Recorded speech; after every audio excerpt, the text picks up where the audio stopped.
The Minnesota Timberwolves had a breakthrough last season. After adding All-Star Jimmy Butler, Taj Gibson, and Jeff Teague, big expectations were placed on this Timberwolves team. Coach Tom Thibodeau has been known for his defense, but last season, the T-Wolves were a much better offensive team than defensive team. They ranked 4th in overall offensive rating and 23rd in overall defensive rating. They competed every night and won 5 straight games for the first time since 2009 and won 13 straight home games during last season. For the first time since the Kevin Garnett days, the Timberwolves had 2 players selected to the All-Star game in Karl-Anthony Towns and Jimmy Butler. It took the last game of the regular season for them to get their first playoff berth in 14 years. Even though you knew they had the team to make it, you still needed to see it happen. And if Jimmy Butler didn't get hurt and miss 17 games, they could have gotten the 3rd seed in the West. They lost in 5 games against the Houston Rockets in the first round, but this was still considered a successful season. But it seems that optimism will be short-lived. Not only is it rumors of Jimmy Butler leaving next summer, but also there are rumors that Andrew Wiggins is unhappy with his role with the team. He just signed a $148 million contract extension last season, and after his play this past season, it doesn't look like it will be money well spent. Wiggins struggled throughout the whole season last year. He doesn't really give you anything besides scoring. He can't play defense, he's a below-average rebounder, and is not a good passer. At this point, he's just a scoring specialist, which is not what the scouts projected him as a prospect. I feel the Timberwolves will entertain trading Wiggins for the next couple of years. It's hard to know what rumors have some truth to them and what rumors are made up.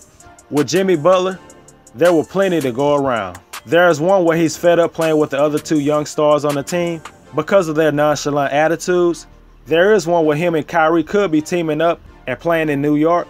And there's also one where he's interested in playing in LA with LeBron James. One thing that is clear is that Jimmy Butler will not be re-signing with the Timberwolves next season. He's already turned down an extension this summer, which is really not a surprise because he can make more money as a free agent. But Butler seems like the guy who loves the bright lights and wants to play with veteran players in a big city. The Timberwolves should read the tea leaves and try to trade him right now before the season starts. Every minute that passes, his trade value decreases. This uncertainty has a chance to impact their play on the court, and not in a positive way. Not only are they having problems with those 2 players, but also Karl-Anthony Towns.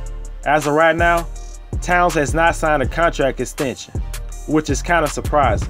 Towns does have his shortcomings on defense, but there's no way they can lose him.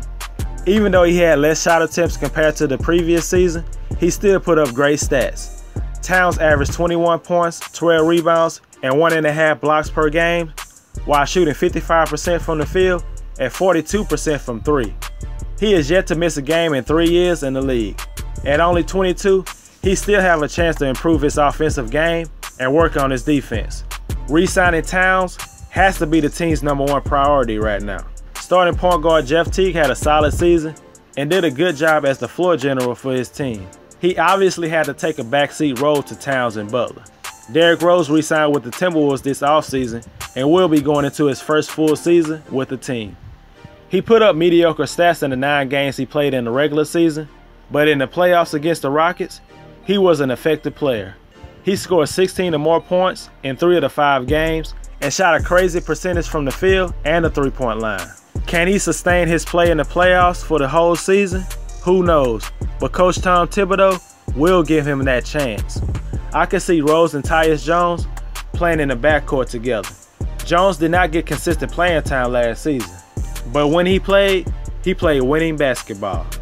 He can run a team, is a good shooter, a solid defender, and has the potential to lead the league in steals one day. D. Rose is not known for his defense, but he is no worse than Jamal Crawford was last season. The only other guard on the team is the 1st-round pick Josh Okogie, who doesn't look like he's ready to contribute on the offensive end right now. So Tyus Jones and D. Rose are the only options at the backup guard spots.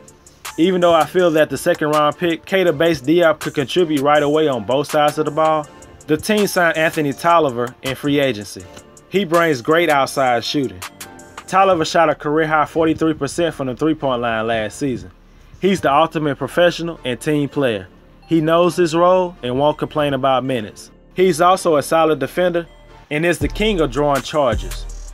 This team should be a playoff team this upcoming season, and they should even battle for a top 4 seed.